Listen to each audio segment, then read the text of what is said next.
शमशाद साहब, आपने दिहाइयों तक आलमी सफारतकारी को करीब से देखा है। क्या आप समझते हैं कि अमेरिका आज भी Iraq women's of mass destruction यानी WMDs जैसा पुराना और नाकाम स्क्रिप्ट ईरान पर लागू कर रहा है, जो कि अब फ्लॉप हो गया है? बहुत छोटी सी बात की है आपने। सिर्फ इराक की बात नहीं है, अमेरिका की जो परफॉर्मेंस है दिहाइयों से, बल्कि पहली जंग अजीम के बाद से वो मसवासिर जंगें लड़ना है। इराक की तो एक मामूली जंग थी, उससे पहले अमेरिका ने अफगानिस्तान पर हमला किया था और वो जंग इनफैक्ट इराक की जंग खत्म हो गई थी, मगर वो जंग नहीं खत्म हुई थी। जो अफगानिस्तान पे हमला किया था वो 2020 में 21 में खत्म हुई थी। तो ये बहुत लंबी कहानी है। अगर आप मुझे इजाजत दें तो मैं थोड़ा सा बैकग्राउंड बता दूं आपको। जी प्लीज। कि अमेरिका का जो सिस्टम है वो समझना बड़ा जरूरी है। आजकल चूंकि फोकस में मौजूदा क्राइसिस है जिसकी जिम्मेदारी मौजूदा सदर ट्रंप पे जाती है, और मैं खुद भी बहुत ब्लेम करता हूं इस शख्स को, क्योंकि ये ना सियासतदान है, ना कोई डिप्लोमेट है, ना एथिक्स और मोरालिटी जानता है। ये एक खोखला सा इंसान है जो जुए घर कसिनोज बनाता है, ट्रंप टावर्स बनाता है, रियल एस्टेट चलाता है। और किस्मत देख लीजिए कि हमारे मुल्क की तरह इसको भी के सियासत में मुल्क का सदर बना दिया गया। और ये दूसरी टर्म है। पहली टर्म में जब आया था तो उस वक्त इसने दुनिया तहस नहस कर दी थी। पहली टर्म में भी आते ही इसने सबसे पहले जो काम किया था वो नेतन्याहू का ये शागिर्द है पहले दिन से ही। और ये क्या, सारे अमेरिका के सदर, ये एक्चुअली मोसाद का। अभी लोग कह रहे हैं कि नेतन्याहू कहाँ चला गया, लोगों को फिक्र हो गई है कि अब अमेरिका कौन चलाएगा। तो मकसद मेरा कहने का है कि इसने अपनी पहली टर्म में आते ही सबसे पहला जो काम किया था, न्यूक्लियर डील ईरान के साथ 9 साल लगाकर नेगोशिएट 2006 से 2015 तक। और वो P5 जो परमानेंट 5 मेंबर है सलामती कौंसिल के, उन्होंने, जिसमें अमेरिका भी शामिल था प्लस जर्मनी, 6 ममालिक ने नेगोशिएट किया था। और बड़ा अच्छा एग्रीमेंट था, क्योंकि ईरान ने पहले दिन से ये कहा हुआ है कि वो न्यूक्लियर बॉम्ब्स नहीं चाहता, ये उनकी पॉलिसी थी। और उसने NPT जो नॉन प्रोलिफरेशन ट्रीटी था वो साइन कर लिया था।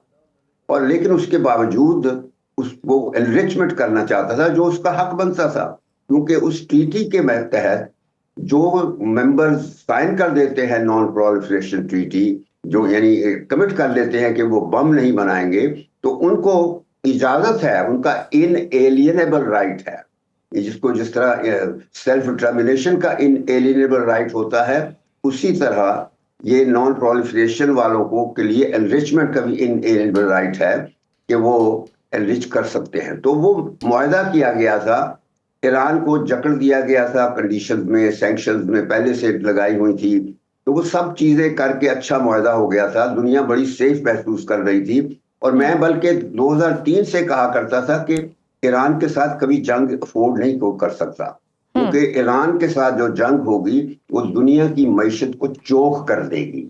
और बदकिस्मती यह है कि आज ट्रंप जैसे बेवकूफ आदमी ने बिल्कुल वही चीज की जिसका खदशा था।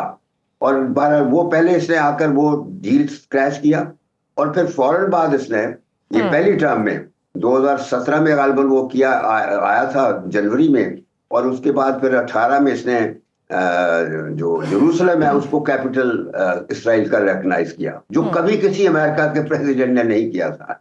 और लेकिन इसने न सिर्फ जुर्रत की बल्कि इसको तौफीक नसीब हुई, यानी बदकिस्मती इसकी थी, क्योंकि ये जेरूसलम कभी भी मुस्लिम दुनिया एक्सेप्ट नहीं कर सकती कि वो इसराइल का दर। इसने उसके ऊपर ये किया कि अपना सफारतखाना शिफ्ट कर दिया वहां। तो ये इतना कुछ करने के बाद इसने फिर नेतन्याहू ने कहा कि अभी नहीं, अभी मेरी तसल्ली नहीं हुई है। जो वो कहता था ये ट्रंप को करता था। तो इसने कहा कि अच्छा मैं तुम रिकग्निशन करवाता हूँ मुसलमान मुल्कों से।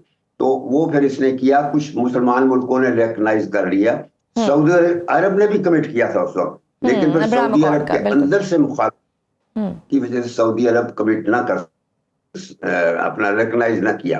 तो इस तरह इसका एजेंडा अभी अधूरा था कि वो जो है ना, इसने जो अब्राहम अकॉर्ड के तहत रिकग्निशन दिलवाया था वो पूरा ना हो सका, जी। तो वो फिर इसकी पहली टर्म खत्म हो गई। फिर आ गया बाइडन, तो बाइडन की प्रेसिडेंसी इनकॉन्सिक्वेंशियल थी इस फ्रंट पे। और उसके बाद फिर जब ये दूसरी टर्म के लिए आने वाला था, तो हमास को अंदाजा हो गया था कि आते ही फिर अपना वो एजेंडा शुरू करेगा अब्राहम अकॉर्ड। उन्होंने इसराइल पे हमला किया, हमास वालों ने, ये जुर्रत थी उनकी। लेकिन ये है कि उससे जंग छिड़ी, जो इसराइल और हमास की जंग हुई, गाजा की जंग हुई, उसमें बहुत कुर्बानियां दी गई फलस्तीनियों ने और इसराइल ने जेनोसाइड की। और ये सब ट्रंप जो है इसकी ब्लेसिंग के साथ हो रहा था। और ये जब हो गया, फिर एक स्टेज आई कि जब वो गाजा पे भी कोई नतीजा नहीं निकल रहा था, तो फिर इसने गाजा का पीस लॉन्च किया। और वो पीस क्या था? एक बोर्ड ऑफ पीस बनाया, एक ग्रुप बनाया। दुनिया को इसने, दुनिया की जो यूनाइटेड नेशंस है उसको बिल्कुल सेट असाइड कर दिया, बंद करवा दिया। कोई यूनाइटेड नेशंस मल्टीलैटरलिज्म बिल्कुल, Trump does not recognize any longer.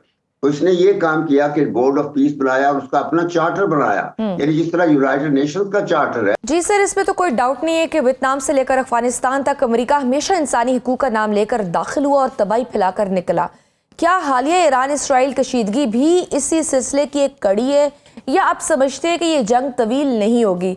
हालांकि ट्रंप अपने इत्तेहादियों और नेटो से मायूस हैं कि उनका साथ कोई नहीं दे रहा।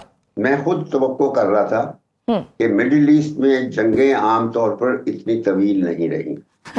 वो चाहे 67 की जंग हो, 73 की जंग हो, अफगानिस्तान के बाद फिर इराक की जंग हो, सीरिया की जंग हो, तो खैर वो अभी इसको भी 2 हफ्ते हुए हैं, तो इतनी तवील भी नहीं हुई है। लेकिन मैं यही एक्सपेक्ट कर रहा था कि ये चंद दिनों या एट बेस्ट 1-2 हफ्ते के अंदर खत्म हो जाएगी। लेकिन बदकिस्मती ये, ट्रंप की बदकिस्मती और नेतन्याहू की बदकिस्मती ये है कि ईरान एक ऐसी एंटिटी है जिसको इन्होंने मिसअंडरस्टैंड किया। ये सोचते थे कि ईरान से हमने शाह को तो रिमूव कर दिया था, बादशाह खत्म कर दी थी, लेकिन उसके बाद फिर इन्होंने हमेशा अमेरिका को शैतान बुजुर्ग काउंट किया है। आप जाए ना ईरान में, तो वो अमेरिका का नाम ही उन्होंने अमेरिका की बजाय शैतान बुजुर्ग रखा हुआ है। और ये है कि एक कोशिश की थी, एक मिलिट्री कोशिश, अपने जो हॉस्टेजेस थे अमेरिका के, सारे असेंबली के लोग थे, डिप्लोमेट्स, वो पकड़ लिए थे ईरानियों ने उन दिनों जब रेवोल्यूशन आया। तो वो फिर कार्टर के जमाने में हुआ था और नाकामी हुई। तो अब इस बंदे ने, इसको तो पता कुछ नहीं और कुछ सोच नहीं सकता, सच्ची बात पूछिए कि कैलकुलेशन का अंदाजा ही नहीं इसको, तो इसने ईरान पे हमला कर दिया ये सोचकर कि बस जल्दी से हम रिजीम चेंज करेंगे, और वो फ्लॉप हो गया। ना रिजीम चेंज होने का कुछ सवाल है ईरान का, और बल्कि अब तो जंग अमेरिका हार गया है, मैं आपको बता दूं आज। यानी अभी मैं ये कोई कबल बात नहीं कर रहा, कबल वक्त, क्योंकि America has already lost the war. जिस तरीके से अब ट्रंप घूमता फिर रहा है दुनिया, वो तलाश कर रहा है कि कोई इसके अलाइज इत्तेहादी मिल जाएं जो उसकी मदद करने के लिए आबनाए हुर्मुज़ को खुलवा सके। एक भी मुल्क तैयार नहीं है।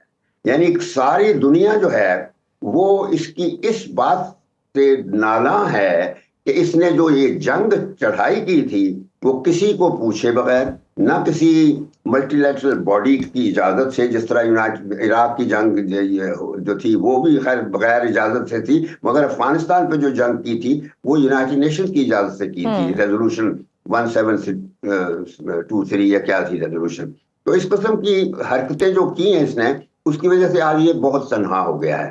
और इतना तन्हा हो गया है कि अब इसके पास कोई चारा नहीं कि कोई ऐसी डेस्परेट बात ना कर दे। बस उस बात का खदशा है, वो ये कि अमेरिका, जब आपको याद होगा पर्ल ऑफ हार्बर, वो क्या थी, पर्ल हार्बर का जो अटैक हुआ था जापान ने किया था 1945 में, और उसके बाद फिर अमेरिका ने जो बहुत बड़ी गलती की थी वो था न्यूक्लियर बम का इस्तेमाल करना। America is the only country in the world जिसने न्यूक्लियर बम इस्तेमाल किया है।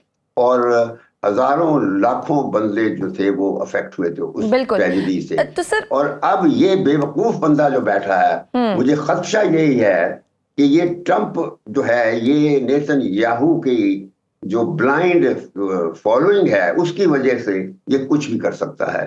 तो लेट्स होप कि ये खदशा ही रहे। और बाकी जहां तक ये कि ये अब जंग खत्म किस तरीके से होगी, उसकी जो कंडीशंस हैं वो ईरान ने बड़ी क्लैरिटी के साथ बता दिया हुआ है।